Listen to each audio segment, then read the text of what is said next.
On March 6, 1944, at an altitude of 28,000 feet above Brandenburg, Germany, Major Hans Kogler felt his oxygen mask freeze to his face as he peered into the clear sky through the canopy of his Messid Bf-109G6, at the forefront of his mixed group of fighters heading toward the bomber formation that Ground Command had assured him was flying without escort at this height, so far inside the Reich. Akong, Indiana 12 o'clock high. Single-engine fighters with external tanks. This urgent warning crackled over his headset, intensity rising with fear. The sensation in Kogler's veins grew icy. American fighters, single-engine types, right here above Brandenburg, within less than 50 miles of Berlin. It defied belief. No Allied single-engine fighter had a range sufficient to reach this deep into Germany and still make it back to England. The furthest range for American P-47 Thunderbolt escorts was Aachen, barely brushing German territory. The double-engined P-38 Lightning sometimes managed to get to Hanover under ideal conditions, but never to Brandenburg or Berlin itself. This upended every forecast, every expectation, every Luftwaffe defense plan made since the onset of the American daylight bombing offensive. As Kogler observed the bright silver forms growing steadily, their unmistakable squared-off wing tips and streamlined shapes confirming their identity, he realized with complete certainty he was witnessing a turning point. These were not the stubby Thunderbolts or the dual fuselage Lightnings they'd previously engaged on the distant fringe of their operational radius. These were North American P-51B Mustangs, and they flew with the relaxed dominance of hunters confident in their fuel, height, and leisure to pursue their prey. A total of 730 heavy bombers from the 8th Air Force were making their way towards Berlin. This was not the typical feint toward the capital with a later diversion to secondary targets, but an overt assault on the core of the Third Reich. For the first occasion in aerial combat history, single-engine fighters would escort the bombers on the entire journey there and back. What Kogler and his team of 7 twin-engined Mi-10 and 41 miles 1009s were unaware of was that this event would precipitate the greatest psychological breakdown in aviation warfare. It would demolish not merely aircraft and crews, but the very faith system that had underpinned German aerial supremacy since 1939. The arithmetic of destruction was being developed not in Air Ministry briefing rooms but along the contrails painting the sky over Brandenburg at 28,000 feet. In fact, the shock had already been accumulating for weeks, although few in Luftwaffe command had made the connections. On January 11, 1944, Major Hermann Graf, leading JG-11, had confronted American single-engine planes near Brunswick, 150 miles deeper in Germany than their known range allowed. His after-action report, theorizing these planes had stopped to refuel at covert Swedish fields, was brushed aside by Berlin as a symptom of combat-induced judgment errors. But the sightings kept growing in number. Hanover on January 29, Magda on February 3. Each account extended the perceived range of American fighters further east. Yet every new report encountered official rejection. The Reich Air Ministry, in a directive issued on February 15, flatly stated that any sightings of American single-engine fighters east of the Ruhr were actually misidentified P-38 twins or even friendly craft. Pilots recording such observations would be medically evaluated. The genuine situation was even more unsettling than speculations about Sweden or imagined errors in vision. At Wright Field in Ohio, U.S. engineers had managed to accomplish what German technologists deemed impossible, expanding the P-51B Mustang's combat reach to beyond 650 miles using throwaway auxiliary tanks. By the numbers, it seemed to contradict aerodynamics. A single-engine plane hauling enough fuel for 1,300 miles as well as keeping up battle standards of feat German engineers had ruled out as feasible. Hedman Heinz Knock, who commanded the 2nd Squadron of Jagdgeschwader 11, jotted down in his journal in early 1944, "We did the calculations precisely. The American single-engine planes could shield their bombers 280 miles from English airfields, no further. That left all of central and eastern Germany for us, free to assault bombers without intervention. Simple numbers. Fuel volume divided by consumption determines range. The Americans couldn't overturn physical laws. But the Americans hadn't bent physical laws, they just exploited them with unexpected ingenuity beyond anything the German leadership envisioned. Their secret lay not in the aircraft's frame, but in two pivotal advancements that German intelligence had overlooked or dismissed as misinformation: the Packard-manufactured Merlin engine and the British-designed paper drop tanks.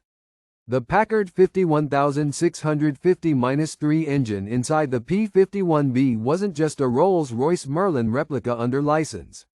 It was a refined version crafted to tolerances that even exceeded the original British blueprints.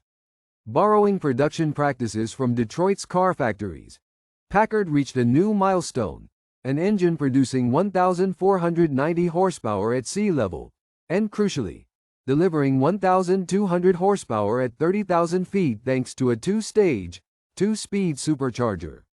Oberfeldwebel Konrad Bauer, a technical analyst from JG26, inspected a crashed P-51B near Gütersloh in February 1944.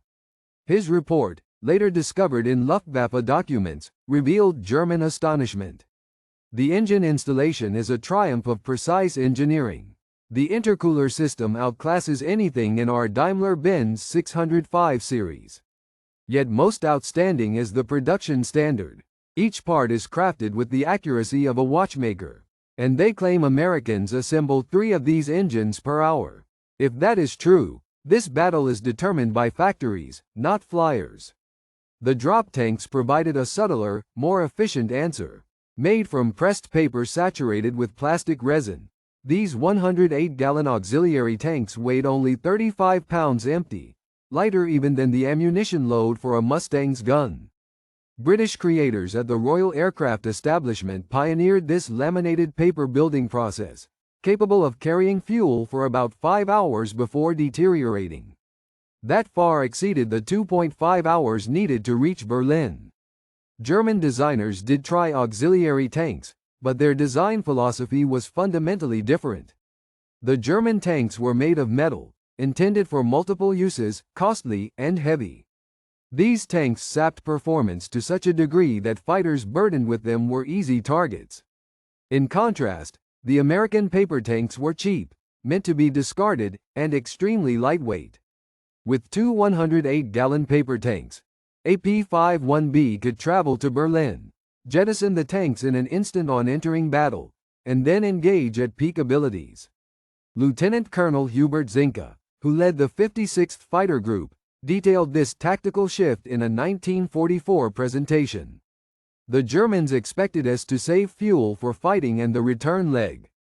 But with drop tanks, we could burn fuel with abandon, cruise to Berlin using externals, drop them, and retain all internal fuel for 30 minutes of flat-out combat, plus the return trip. We were no longer operating on the margin, we had reserves to spare. To comprehend how March 6, 1944 affected morale, one must recall the trauma from October 14, 1943, known as Black Thursday, when the 8th Air Force made a bid to destroy the Schweinfurt ball-bearing plants without far-reaching fighter cover. Out of 291 B-17 flying fortresses that entered German skies, 60 were downed and 138 suffered damage, a 20.6% loss rate with over 600 aircrew casualties. The Luftwaffe then demonstrated with grim skill that unsupported daylight bombing was not viable.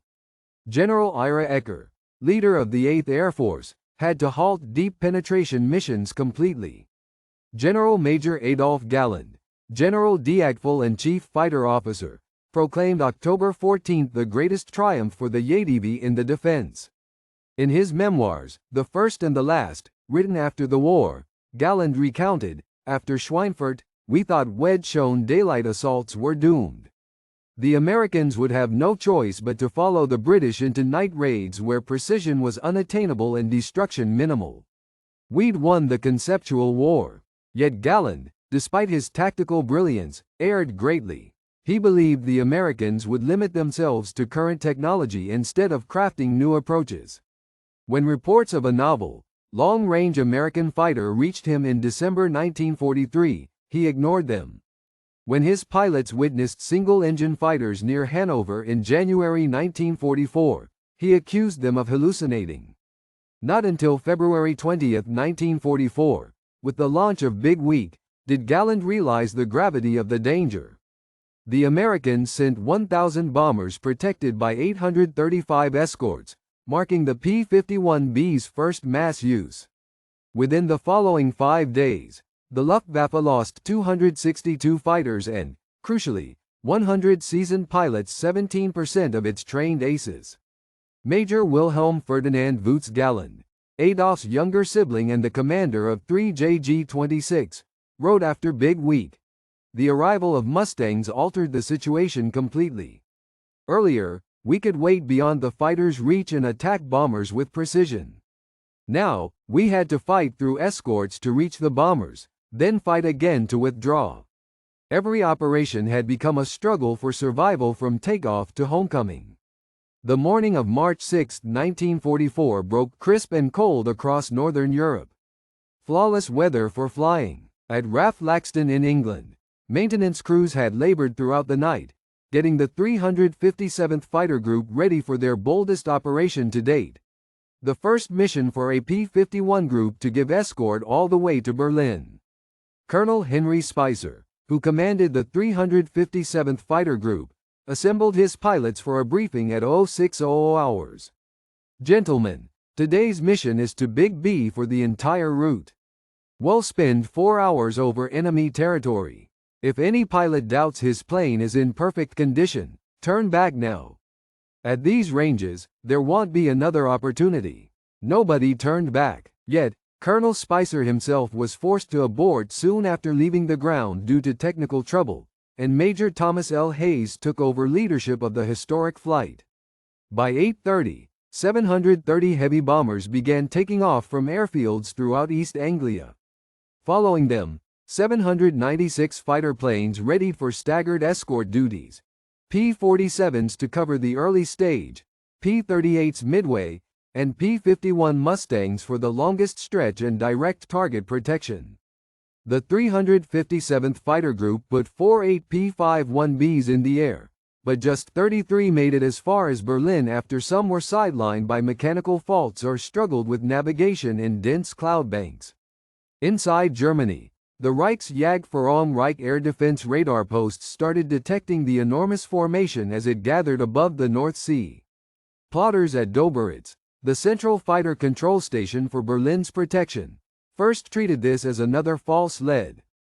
The Americans had neared Berlin on prior raids, always diverting to strike Western German targets instead. Oberst Hans Trudelhoff, in charge of the 2nd Fighter Division tasked with defending Berlin, scrutinized the radar image and reached a momentous verdict. He would keep his squadrons grounded until the bombers showed full commitment to the target. There was no sense burning fuel if this turned out to be another ruse. At 11:30 hours, the lead bombers penetrated German airspace near Arnhem. The accompanying P-47s intercepted German planes climbing out of Dutch and West German bases. All went as per the repeated playbook. Luftwaffe pilots attacked cautiously, biding their time for the moment long expected when the American escorts would be forced to turn home for lack of fuel. At 12:55 hours, as the bomber stream neared Berlin, Major Hans Kogler led his mixed force out to intercept what they believed to be bombers now without cover. His contingent included 7 Messerschmitt Bf-110 Zerstorers pressed into daytime duty, alongside 41 single-engine Bf-109s. German command had seen the P-47s break off for home and assumed the bombers now lay exposed. Major Thomas Hayes, directing the 357th Fighter Group's 33 Mustangs that pushed through treacherous weather to Berlin, described what happened in his combat log. "We emerged above the clouds and spotted B-24 Liberators below and left. At the same instant, we saw around 40 enemy aircraft maneuvering to launch their attack. Me-110s, and Me-109s. They hadn't detected our presence yet. We had the edge with both altitude and surprise. The German formation, focused solely on the bombers, never spotted the Mustangs before it was too late. Hayes dove at the enemy formation, calling out, "Greenhouse Squadron, Greenhouse Leader here. Bandits at 2 o'clock low, jettison drop tanks and engage." Feldwebel Jan Muller of JG-11, piloting one of the Bf-109s in the escort detail, survived the run-in and described what he saw. "We were in ideal position, just beginning our attack dive towards the bombers, when tracer rounds zipped by my canopy. I glanced up and spotted single-engine fighters with U.S. markings angling down on us from above. It defied belief. We were directly over Berlin. My immediate reaction was to think they might be captured planes, a trick of some kind. But then I saw dozens of drop tanks being discarded, and I realized we were facing genuine American fighters with a range beyond anything we'd imagined. What ensued could hardly be called a dogfight but rather a slaughter. The German pilots, thoroughly caught off guard and out of formation, broke apart in panic. In 12 minutes of engagement, the 357th Fighter Group claimed to have shot down 20 German planes without losing a single Mustang. Hayes personally downed a Bf-109 at low altitude near Welsen, then led more Mustangs in strafing attacks on a German base. At Karenhall, his estate 50 miles north of Berlin, Reichsmarschall Hermann Göring was dining when a call came from General der Jagdflieger Adolf Galland. "American fighters are over Berlin. Single-engine types." "You're mistaken, Galland," Göring replied flatly. "Check those reports again, Herr Reichsmarschall. Multiple sources visually confirm it. P-51 Mustangs are fighting our aircraft over Potsdam right now." Göring's fury was explosive. As his aide, Oberstleutnant von Below later recalled, the Reichsmarschall hurled his wineglass at the wall and shouted, "This is treason, sabotage. The pilots are making excuses to cover their cowardice. I'll have any man making these claims court-martialed." Yet even as Göring ranted, the proof was irrefutable.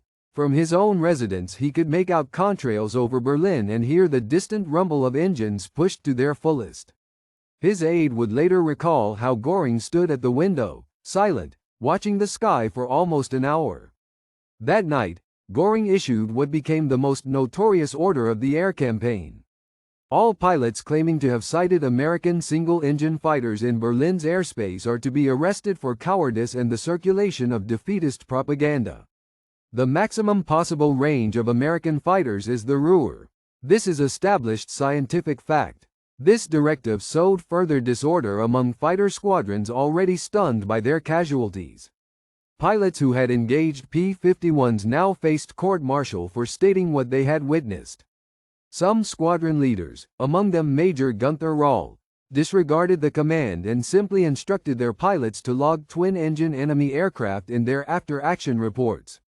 Generalleutnant Galland, at a heated meeting in the Air Ministry on March 8, presented Göring with a section of a P-51's drop tank, clearly marked Made in USA, retrieved from a field close to Magdeburg. Göring's reply became a Luftwaffe legend. "I don't care if you bring me an entire Mustang on a silver tray. The Americans simply cannot escort to Berlin. It is a scientific impossibility." According to Galland's memoirs, this was the moment he realized Germany had already lost the war.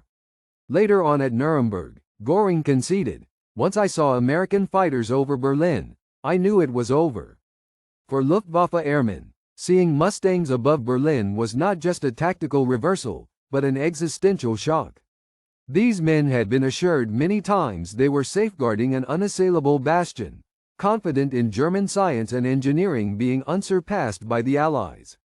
Hauptmann Heinz Nock, who led the 2nd Squadron of Jagdgeschwader 11, wrote this in his diary on March 7, 1944. "Yesterday changed everything.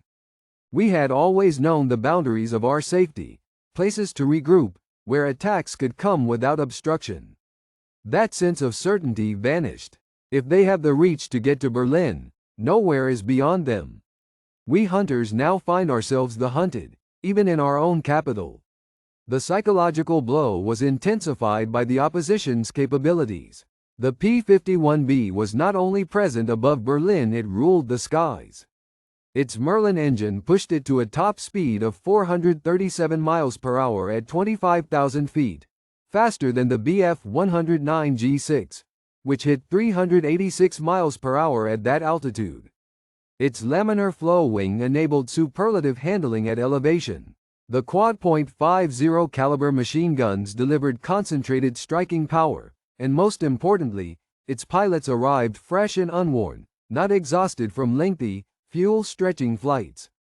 Unteroffizier Werner Petsch of JG 301 survived a clash with the P-51s on March 9 and recalled it like this: "They appeared from above and behind, always with superior altitude. Every time we tried to engage, they'd climb away. They seemed to have unlimited power for vertical maneuvers. If we dove to escape, they would follow without effort. They fought as if their fuel was endless, swooping in again and again, chasing us down to the deck. We were used to American fighters that always conserved fuel, made a single pass, and then headed home. The Mustangs toyed with us the way cats play with mice." Johannes Steinhoff, who was in command of JG-77, would later recount the strategic change. "We had to believe that every bomber group was accompanied by Mustang escorts, even if they were out of sight. There were no more massive formation attacks, no more time for careful maneuvering. We had to attack right away, regardless of our numbers, accept increased casualties, and attempt to hit the bombers before the Mustangs intercepted us." The arrival of Mustangs above Berlin both accompanied and quickened another crisis: the Luftwaffe's worsening fuel shortage. Germany had always relied on producing synthetic fuel, turning coal into aviation fuel by means of the Burgess hydrogenation method. This process called for enormous industrial facilities, which were susceptible to targeted bombing raids. Prior to March 1944, these synthetic fuel factories had largely escaped attack. They lay too deep in Germany for bombers to attack accurately with the escort they needed. The facts were straightforward: bombers without escort could not survive long enough over the objective for precision bombing. Without precision, the great concrete hydrogenation plants were unlikely to suffer significant harm. The Mustang altered this balance almost instantly. On May 12, 1944, the 8th Air Force carried out its inaugural large-scale raid on the Luna synthetic fuel plant, situated 100 miles southwest of Berlin. That day, 800 bombers, shielded by 735 fighters of which 298 were P-51s, dropped 1,718 tons of bombs with unmatched accuracy. Luna's output was reduced by 90% overnight. By June 1944, German aviation fuel manufacture had plummeted from 175,000 tons a month down to 35,000 tons. By September, it had dwindled to 7,000 tons, scarcely sufficient to power 500 sorties per day on all fronts. All training flights were discontinued. Fresh pilots entered battle with as little as 50 total flying hours instead of the 250 hours required in 1942. An experienced pilot who had shifted from the Eastern Front to Reich Defense described the worsening conditions. By the summer of 1944, the limit had dropped to one training flight each week, then just one per month, and eventually none at all. New aviators would join our squadrons never having fired their weapons in the air, never practicing flying in formation, and never taking part in simulated combat. They were like sacrificial lambs. The scarcity involved more than just fuel. It meant a lack of skill, morale, and all the qualities necessary for a fighter pilot. The real significance of the Mustang's influence was revealed on June 6, 1944, D-Day. The largest seaborne invasion in history needed full air dominance over the landing sites. The Allies flew 14,674 sorties on D-Day. The Luftwaffe managed only 319, losing 35 planes during the action. Across the actual landing beaches, just 2 German fighters made an appearance throughout the whole day. Oberst Joseph Pips Priller, who led JG-26, conducted the only Luftwaffe assault on the invasion beaches. Alongside his wingman, Unteroffizier Heinz Waterchick, he performed a lone strafing attack on Sword Beach before being driven away by Spitfires. Priller wrote in his memoir after the war, 2 aircraft, That was the extent of our response to the largest invasion ever seen. It was not for lack of bravery, but because we had no fuel. We had too few planes, and most importantly, we no longer controlled the skies. The Mustangs had deprived us of that long before Normandy, over Berlin itself. Major Vero, former commander of 3 G-54 who shot down a P-51 on May 24, 1944, looked back on the strategic picture. Once the Mustangs arrived over Berlin, we never got back the upper hand. We were always responding, always on the defensive, always outnumbered. The Americans could launch attacks anywhere at will, always with escort. We could hardly even defend our own bases. The air war was decided as soon as they became able to reach Berlin. In a desperate move, the Luftwaffe resorted to ever more reckless tactics. The Sturmgruppe assault group idea embodied this sense of desperation. FW-198 aircraft were altered by adding extra armor plates, 30mm cannons, and sturdier windshields. These aerial fortresses would push directly through defensive fighters to engage bombers from extremely close distances. Major Walter Dahl, who assumed command of JG-300 on June 27, 1944, emerged as the most well-known advocate for these methods. On July 7, 1944, Dahl led IV Sturm JG-3 in tandem with two groups of Bf-109s from JG-300 during a large-scale attack on B-24 Liberators near Leipzig. The FW-190s with heavy armor succeeded in eliminating a full squadron of 12 B-24s from the 492nd Bomb Group in under a minute, though at a devastating cost. Out of the STM Grouper fighter contingent, 9 were destroyed in combat and 3 crash-landed. The accompanying Bf-109s suffered even greater losses against the Mustang escorts. The methods that were briefly effective in July turned increasingly fatal as the American fighter presence increased. Oberfeldwebel Conrad Bauer, among the rare Stormgrouper pilots to endure multiple sorties, recounted the true nature of their missions. "We were inside flying coffins. The armor meant to shield us slowed us so much that Mustangs could attack several times without risk. Orders were to ram the bombers if our weapons jammed, but ramming was impossible when we couldn't even break through to the bombers past the enemy fighters. Every sortie was like Russian roulette with all slots loaded. Germany's final prospects rested on breakthrough technology. The Messerschmitt Me-262 Schwalbe Swallow, known as the world's first operational jet fighter. Reaching a maximum speed of 540 miles per hour, it outpaced the P-51D by 100 miles per hour. In skilled hands, this aircraft might have shifted the battle for air superiority, although the Me-262 appeared far too late and in numbers insufficient to matter. Even more damaging, Hitler's demand that it serve as a Blitz bomber instead of as a fighter wasted valuable time.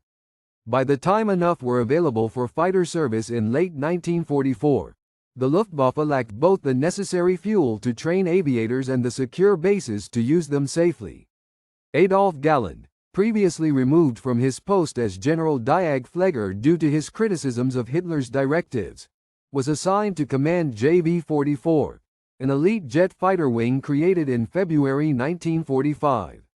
Despite having Germany's top remaining aviators flying the best fighter in the world, they could not overcome the massive advantage in numbers held by the Allies.